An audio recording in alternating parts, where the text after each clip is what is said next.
Hello, this is Jeff Altgilbers. I want to welcome you to this live call, and it's on a sad subject. It really is. Kobe Bryant and his death, and that of his daughter. And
I just got back home actually from being gone a week, and with at our event, Business Mastery, Tony Robbins had 22 excited people there, but we were very unhappy when we got the news about Kobe Bryant's death.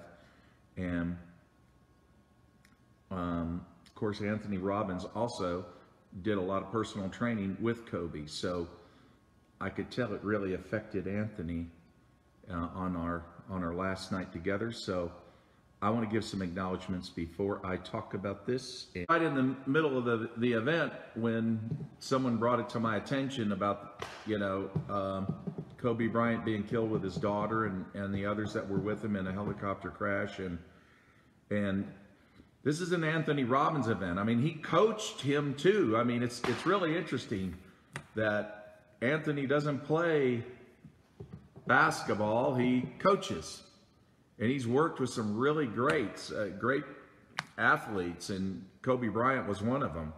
So I could, on our platinum night, our dinner night, I could tell, Tony wasn't really in the mood to chit chat and talk, and I could tell he was withdrawn a little bit. But here's the thing. So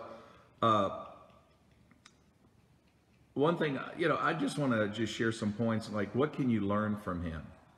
And we're certainly not going to cover all that in a short little call here, right? But there are some things that obviously stand out, and that's what made him great. And it began in his youth, in high school. I mean, I watched an interview, and where he said, from the minute he loved the game, he studied the game.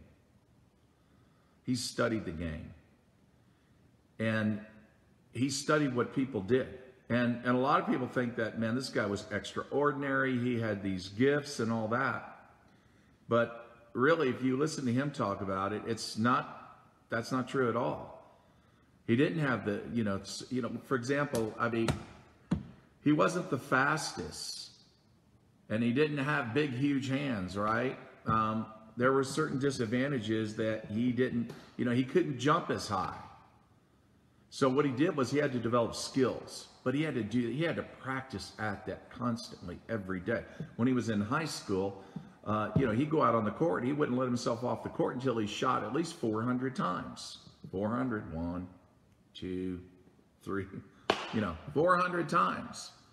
And then when he got into pro ball, he also understood how often or how much time the competitor teams, how often they practiced.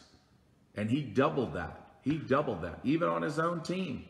When others were taking a break, sitting down, he wasn't. He was still at it. So he was highly disciplined. You look at the people that do very well in network marketing. I mean, a lot of times they'll say, oh man, that person's a legend. That person's a rock star. Heck no, man. The person just was very disciplined. And that's the KOBEY attribute you can take away from this. Highly disciplined, highly focused. And when his his friends, his teammates wanted to go off on vacation somewhere, he didn't go vacation. He stayed back and practiced. And somebody asked him, why do you do that? He said, well, when I retire, I don't want to say, I wish I'd have done more. I wish I'd have done more. I don't want to say that. And so that, he was a very highly disciplined, focused person. So that's a principle that many of you could take, in your business. I mean, we could always say, hey, I should be doing more. I should be more focused. I should be more disciplined. Well, yeah, you should. If you know that, good. That's half the battle won. The ones who don't think that way, they're like, well, I'm all right. No, you're not. If you're all right, then you'd be ranking up, not ranking back. If you were all right, you would have more, not less. If you were all right, then you wouldn't be wishing things were better. See, that's the thing. That's what we don't want to do. We don't want to do that. And that's what he wanted to do, is just be the best version of himself. The sad thing is his daughter didn't have that opportunity, but he did. And he lived up to it. And that's the thing. And even when he retired, I thought there was some, in this interview, I thought it was, somebody asked him, well, what do you look for in a business? And he, in an opportunity, you're going to get involved in something. What do you want to let? Well, see, first of all, I want to understand the business. I want to understand, what is this business all about? I wish people thought more about that when they joined a network marketing company.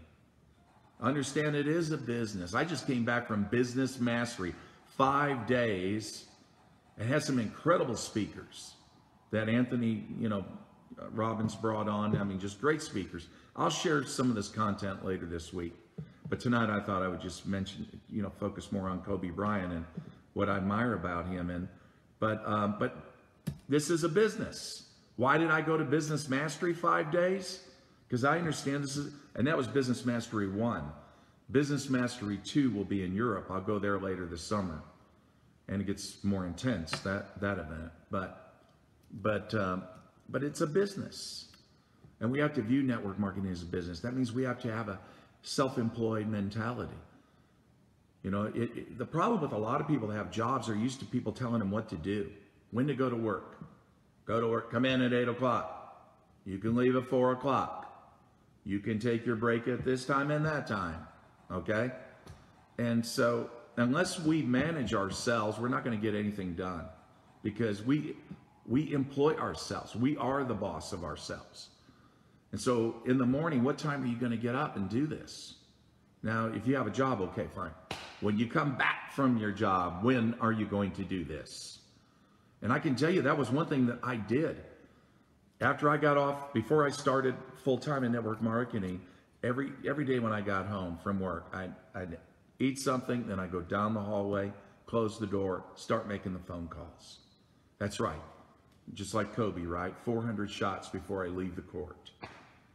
And so I, every day, go down, close the door, make the phone calls, do the follow-up calls, set up appointments, go see people on weekends. I didn't play on weekends. I didn't play. I wanted to be a professional in this business. And that meant I had to be intensely focused on what I was doing. So think about that. Just look at your area of what you're doing with your business. Are you a highly disciplined person? And most are not. Okay, most are not. Well, how many KOBEYs are there? But here's the other thing too that KOBEY had. KOBEY had models. With the Lakers, he had models. He had Michael Jordan. He had Magic Johnson. He had some others. But, many times he would just get up and say, hey, what went wrong with this game? And he would ask for advice and things like that. So do you have those role models? I know I had those role models. I saw some people, I said, you know what, I want to be like that. I want to be that good at what I do. And I can remember when I went all out, in this business, and You know, at that time in the United States, it seemed like there was a couch potato mentality. People didn't want to work. It's like when they get home, you know, hey baby, give me my remote and bring me a beer. I'm going to watch something on TV. You know, it was that kind of thing. And I thought, you know, there's just too many lazy people. And then our company was registering products overseas and in Asia and all that. And I said, you know what? I want to go where they don't quit working. I want to take my game to a higher level, because the team I got is not going to get me to where I want to be. I have one good strong leg. The other two were and I thought, no, they will not get me to where I want to be. And it was, like I said, it was just that time in the United States where people just weren't hungry.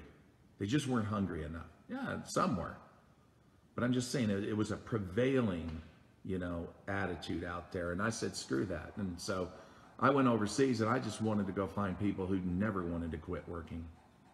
Just like Kobe Bryant, you know, he never wanted to get off the court. He almost wanted to live on the court. Now, his family was important. He loved his family. Very important to him. Very important to him. But, I mean, but he was so dedicated. And that was his life.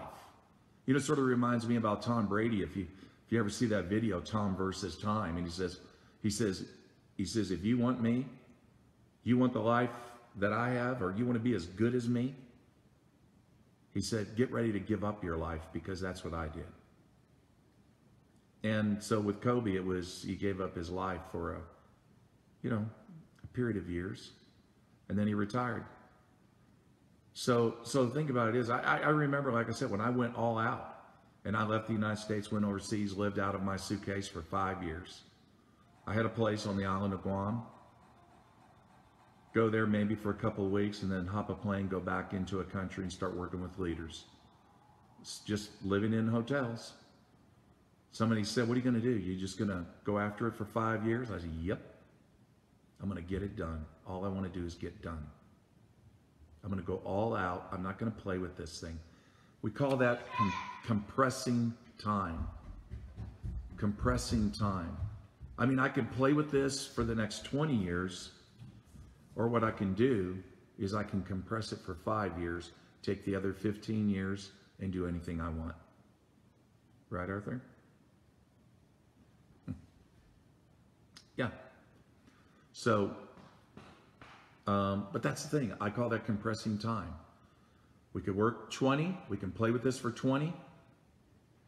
Or we can bust our butt and just get it done, do it in 5, and go and take those 15 years and do something else. Or more years, the rest of your life if you want. Yeah. And that's the thing. Highly disciplined, highly focused, massive action. They say, well, Joe, I got little kids. I can't do that. I can't get... Listen, here's the thing. You don't have to do it my way. You think the way it's done is my way? That's the only way it's done? It's not. It's not. I've got people in my team that never left their homes or their towns that they live. These are 6-figure income earners. But they use leverage. They relied on their upline. They relied on corporate. They relied on, you know, wherever you have an office around the world in your company, they connected with those general, that's the thing. They got it done their way, but the attitude was, I'm going to get it done. In other words, my goals are not negotiable. They're not negotiable. And when you have an attitude like that, you can get it done. You can do anything. And that's exactly what I did. And that's exactly what Kobe Bryant did. Incredible. I mean, he knew what he wanted and he went after it. But so going back to that, what does he look for in a business? I want to understand the business. Is it a business that I can help? That was another question he always asked when he wanted, after he retired, and he wanted to go into business and other things he wanted to do. Is it a business I can help? Does it have barriers? Does it have challenges? And does the company, and I like this, what he said, his answer was, does the company have a culture that is sustainable? That's interesting. That's sustainable. I love it. Think about it. If you have a critical culture, if you have a culture that really looks for, the weaknesses in people, has a problem with, with people that make mistakes and things like that, how sustainable is that? It's really not. How sustainable is that company? Because great companies make a lot of mistakes. People make a lot of mistakes. Another thing he said, are the leaders in that company obsessive? I love that. He had to get that from Tony Robbins. I don't know, because Anthony coached him a lot, Are they obsessive? In other words, are they crazy, I just spent 5-6 days with some very crazy people, over 2,000, because who would pay $10,000 a ticket to go to Business Mastery, right? And there were 2,200 people there that did. Oh my gosh. You talking about obsessive, crazy, even Anthony. I mean, he's amazing.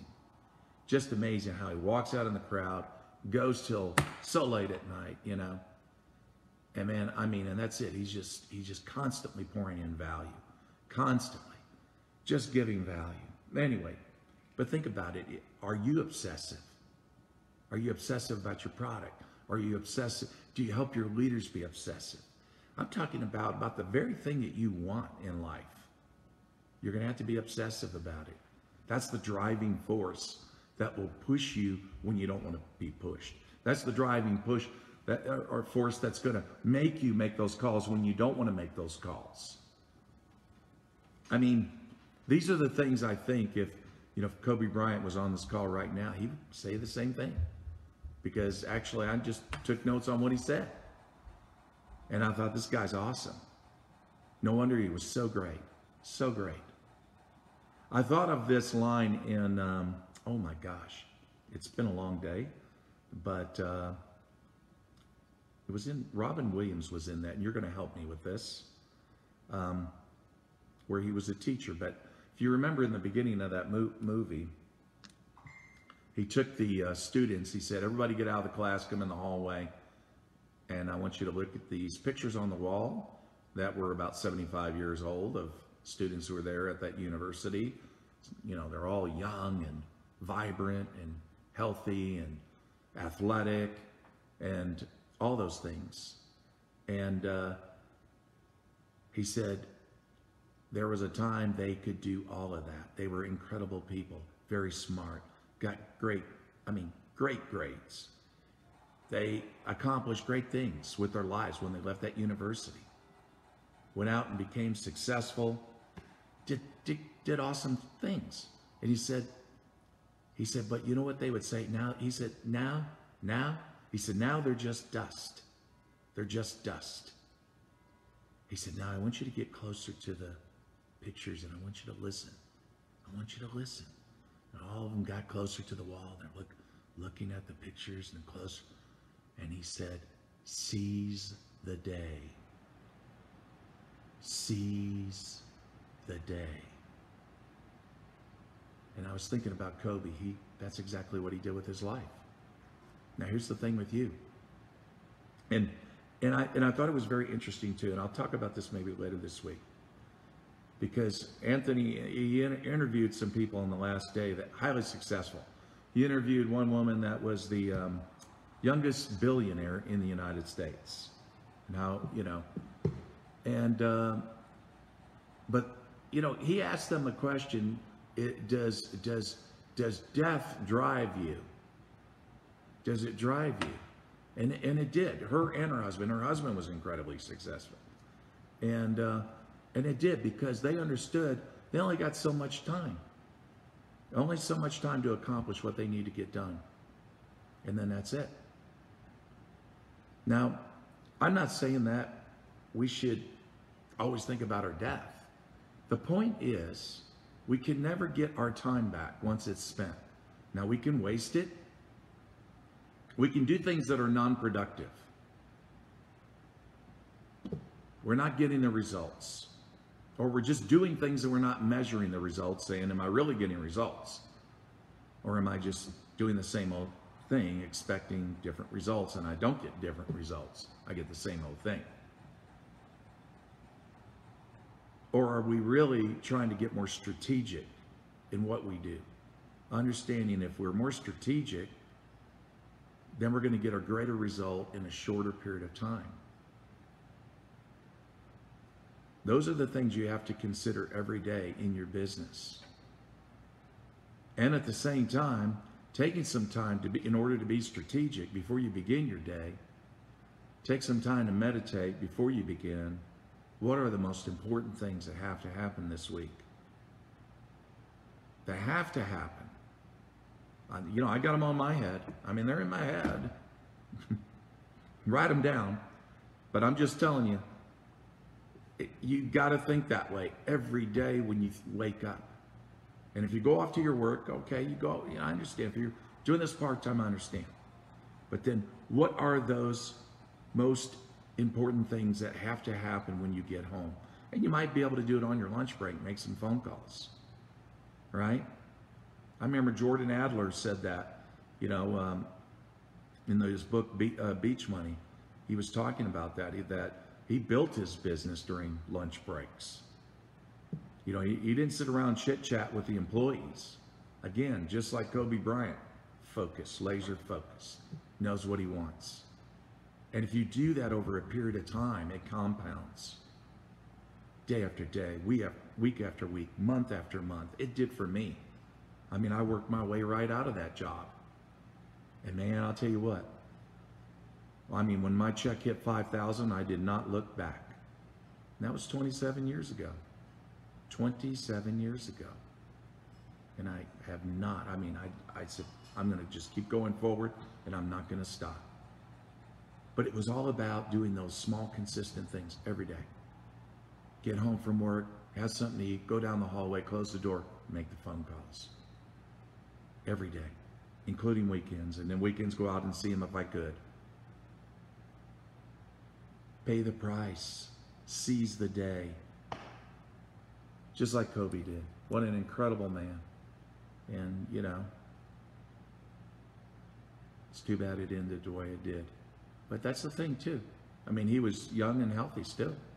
So the thing is, compress your time. Be careful who you're spending it. Don't spend your time chit-chatting with people who aren't going to build your business. I'm not saying that you shouldn't have friends. I'm saying, even he, you know, in the interview it said, did your relationships with some of your friends suffer a little bit because of your goals? He said, absolutely it did. But my friends understood why. They understood why. Because he had to compress that time. Especially when he had health, youth on his side. And if you don't have that on the side, then that's all the more reason why you compress it. And if you're younger, then understand that you need to compress it. Take 20 years and get it compressed to 5. That doesn't mean you have to be full-time. It means you have to be strategic. That is, you don't waste your time on things that just have nothing to do with your future. They're not getting you to where you want to go. You're not spending your time on people that are not going to get you to where you want to go. Just like me, when I looked, I said, hey, I got one great team. The other two are not going to get me to where I want to go. They're not going to. See, you got to know what you got. You can't live in fantasy. A lot of people live in fantasy. Yeah, I mean, I know her quality. I know what she's like. I know what she can do. That doesn't mean she's going to do it.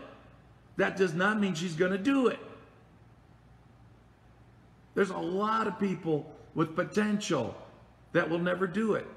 There's a lot of people with good intentions. They're not going to do it. You got to find the people who are going to do it. How do you know that? Well, because after you enroll them, they do it. Just like him, he's doing this in high school. 400 shots on the court every time he goes out. He doesn't let himself off. When he wanted to learn how to, he said he was really good at short shots, not long shots. He said, I got to change that. The problem was his legs. He said, okay, then I got to build the muscles in my legs. That's what I'm going to do. Then he started getting good at long shots. He was highly disciplined. He knew where he needed to go. That's the thing. You got to know where you need to go. Understand what you do. Don't live in fantasy, and don't be nice to yourself. Because being nice to yourself is not going to get you to where you want to go. You got to see it as it is. I didn't have time for that kind of nonsense. Or even some leaders who want to continue, well, all I got to do is do it more, then it's going to work. No. Why? You're going to have the same result. Well, they don't want to change. Why? They're not disciplined people. Well, that would be painful. Yes, it will be painful. So do it. That's what he did. So, anyway, I'll give a message out tomorrow night. And anyway, great man. And I appreciate everyone getting on this call tonight. I appreciate you. I really do. It was a great week. And I'll share some things. I'll share a lot of things. And then in less than 2 weeks, I'm going to fly to Idaho and go to Financial Mastery. And I took a platinum partner membership. That's what he calls it. Which means that's an $85,000 fee. That doesn't include the platinum events. So actually, it ends up being about $150,000 a year when you figure your, the time, the expense, the expense, the hotels. Anyway, but that's going to be incredible in less than 2 weeks, that event, flying out to Idaho, and then on the last night going to Tony Robbins' home. He calls that his home. He's got houses everywhere, but he calls that place home. That's very special to him. So that'll be an interesting thing. But he's got 6 billionaires coming to Financial Mastery. And this is a platinum event. This is not open to the public. He does 3 a year for his platinum partners. So that will be my first platinum event. And then, but to sit in a room with 6 billionaires and go through Financial Mastery is going to be interesting. And I will share my notes with you. And it doesn't cost you a thing. What's wrong with that? Anyway, so glad you guys got on tonight, really. And I appreciate it. And then I will give you a shout out tomorrow night. I really wish you all the happiness. Seize the day. Love your kids. And,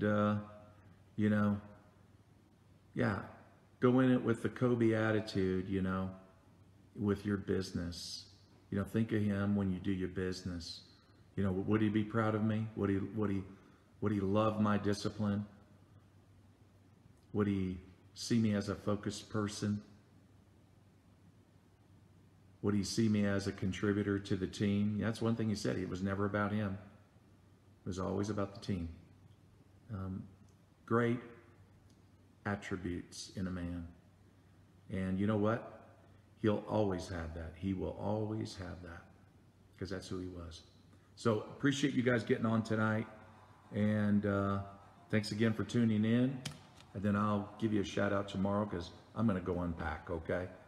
I just got home just a little bit ago. Anyway, just to hug my kids, say, I got to take some notes and I got to do a live call about this subject because I'm not going to sleep well if I don't. Anyway, everyone, have a great evening. Love all of you guys. See you tomorrow. Take care.